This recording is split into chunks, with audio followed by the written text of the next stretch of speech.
A client with type 1 diabetes mellitus suddenly becomes sweaty, shaky, weak, and confused. His blood glucose is 55 mg. What should the nurse do first? A. Administer regular insulin. B. Give 15 g of fast-acting carbohydrates. C. Encourage the client to exercise. D. Give a high-protein meal.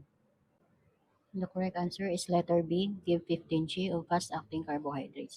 Ang nationality niya is the patient experiencing hypoglycemia because the blood glucose is 55 mg per dl and he has classic symptoms such as pagpapawis, panginginig, weakness, and confusion.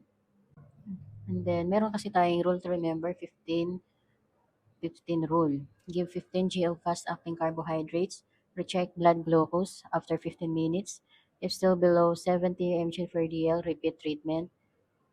And then, ang example natin is of 15 g fast-acting carbs, 3 to 4 glucose tablets, 1 half cup of regular juice, 1 half cup regular soft drink, 1 tablespoon sugar dissolved in water.